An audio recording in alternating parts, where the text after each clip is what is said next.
I, 24, and my boyfriend, 25, had a trip planned, and the day before the trip, he stops messaging me, and then doesn't show up the next day to leave. My boyfriend and I have been dating for a little over 6 months, and we have both been really busy with work, and his dad has recently been sick, so we haven't gotten to see each other as often these last 5 to 6 weeks.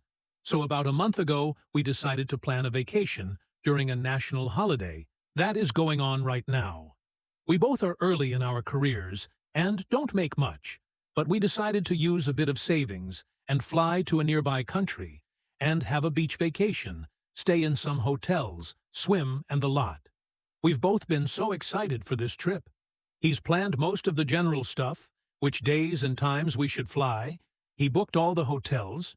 We were going to go back and forth between some islands, and messaging me almost every day this week with weather updates and things we could do. I have been super busy with work, but cut out some time earlier this week to make a more in-depth schedule so we could make the most out of our vacation and to book some stuff for us to do to ensure we would have tickets. It was all going perfectly. We were both clearly excited and had spent a good amount of money. I know he already spent at least $1,000 booking stuff, so he was very invested. Plus, he is the one who initially came up with the plan and invited me. Here's where the story turns. Keep in mind our flight is at 9:10 this morning, the 30th, so we had loose plans to meet near my street and get a taxi at 7:30.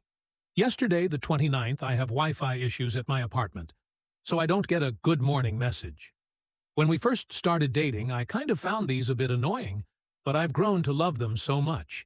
And I know it means a lot to him that I say good morning back, so I try my best to respond within a few hours. So I go to a coffee shop and see that he hasn't messaged me, which I find a little weird, but I take the opportunity to be the one to say good morning first, something I very rarely get to do since he works a 9 to 5 and I'm remote, and I get to work on my latest project and don't think too much of it. Then, a little later, I send him the latest ideas for our trip and ask if he's bringing any nicer clothes if we want to do a slightly fancier dinner one night. No response. This man is always on his phone.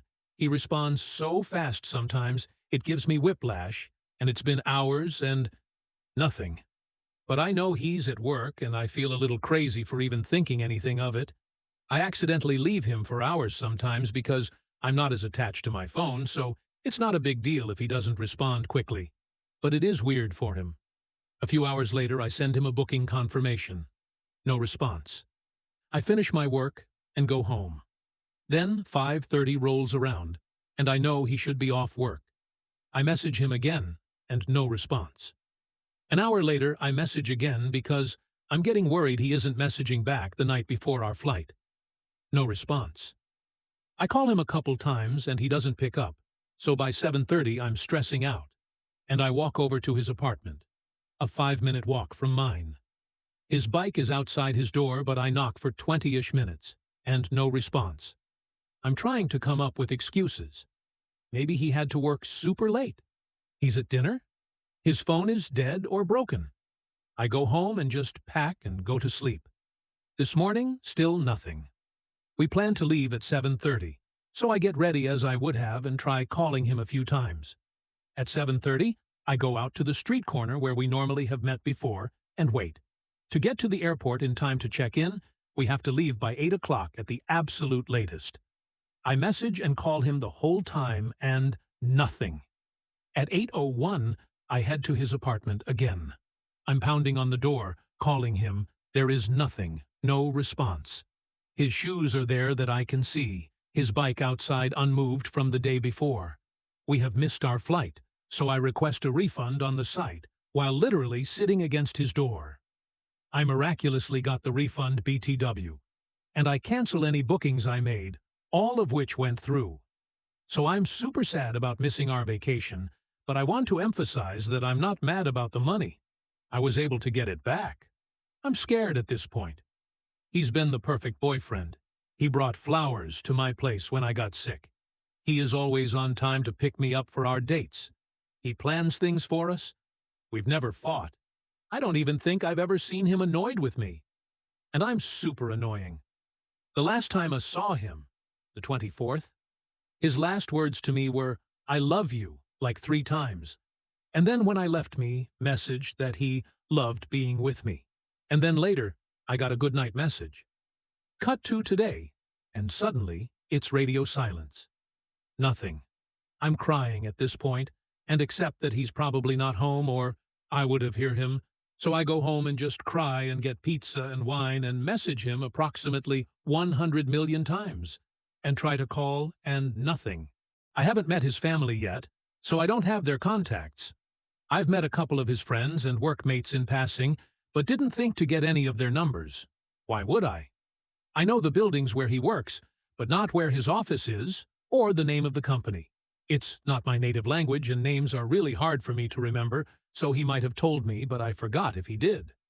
My point is that I have no way of contacting him. If he is in the hospital or something, no one is going to think to call me. It's the evening of the 30th as I'm tying this. I recently got back from his apartment again, and his bike hasn't moved. I taped a message to his door to call me, and my contact info for anyone who goes to his apartment in case someone else might know what happened. I can't think of anything else to do, and I'm terrified and crying constantly, thinking the worst. I'm trying to think of what could possibly be happening. He takes his bike everywhere, but it's outside his apartment unmoved. He spent a lot of money on tickets for this trip and then didn't show. Where I live, you need your phone to use taxis and metros and such. And there are charging ports and repair shops everywhere. So even if his phone died the 29th or broke, it would be fine by now. My best idea is that there was some sort of family emergency. Maybe with his dad, who is sick, that he had to go early on the 29th to see them. And after he got there, he lost his phone and has been super crazy with family stuff that he hasn't had the bandwidth to go get a new phone. He also just has my contact saved and doesn't have my number memorized. We use WeChat, so he wouldn't be able to contact me on another phone. I've cried more today than in the past year. Please tell me other things I can try, or other excuses for why he isn't responding and didn't go on the trip. I'm so scared. When I was at his apartment door tonight, all I could think is, what if he fell and hit his head, and he's on the other side of this door dead? Logically. But I'm not about to go full crazy and call the cops. Though I'm considering it at this point. Because the image won't leave my head, and something is wrong, I can feel it. Please help me. Thanks for telling me I'm not overreacting. This was what I needed to actually try to contact the cops. 3 hours later. He's not dead. Okay, so it's been a crazy night. For everyone asking why I hadn't already gone to the cops, it had only been a day and a half, and I live in a very safe place, so I didn't want to overreact. People have always told me, I blow stuff up, so I'm very cautious about it now. I know I probably should have gone earlier, though. Anyway, I left my house and tried to find a police station, but all I could find were traffic violation stations, so I called in even though I have the speech capabilities of an 11-year-old in Chinese, and told them what was going on. There was, nice woman on the phone, and she was very helpful and patient and sent over some officers to meet me and help me. They immediately take my case very seriously, but I still have the problem of not really having much info to give them. They asked if I had a picture of his ID, and I was like, no? And so it took them a long time to find his record in the system.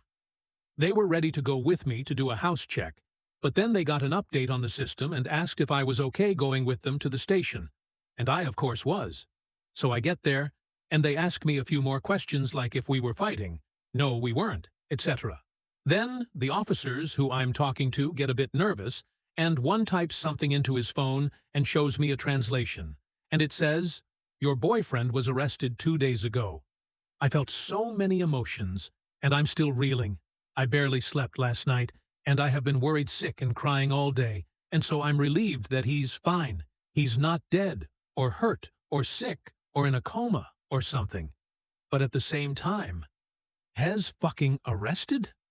I'm still trying to wrap my head around it, quite frankly. They couldn't tell me why he was arrested because the case isn't closed, but they took down my number and said they'd call me. But Yeah, I'm so exhausted from this whole ordeal. Since I know people will ask, he's a great guy, a very nice person.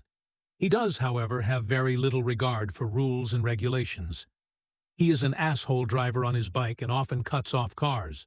Also, he's not an angry person ever, but I can kind of seeing him getting in a fight if there's a good reason, at least in his own mind. I know he once got in an altercation with someone early in our relationship for cursing out his mother. But both of those mean you are held in custody until they figure out the case. If it's just a minor traffic violation or a fight, he'll be out in a few days and probably pay a fine. If it's something worse, well, then maybe I shouldn't be seeing him anyway. Anyway, thanks for everyone who commented and made me feel like I wasn't overreacting or being a crazy girlfriend. I'll update if I ever find out what he did. He's not dead. He was arrested 2 days ago and his case is still ongoing. The more I think about it, he had to have been arrested early on Tuesday. So probably not a fight or anything. Maybe something he was caught on camera for? When I say he has little regard for rules, I mean, compared to me. It's very typical here. Bikes are illegal in this city, so I'm told, and yet I almost get hit by one daily. Jaywalking is illegal, and yet he and everyone else does it all the time. Also, you can get held in custody for very minor things, which is why I haven't blacklisted him quite yet. Like once a guy yelled slurs at a group of my friends and called my black friend the N-word, and the police detained him for 3 days for disturbing the peace. Not saying my boyfriend would do that, but you can get detained for parking tickets. If you enjoyed this story, please subscribe to my channel. There are many great stories for you on my channel. Thank you for watching.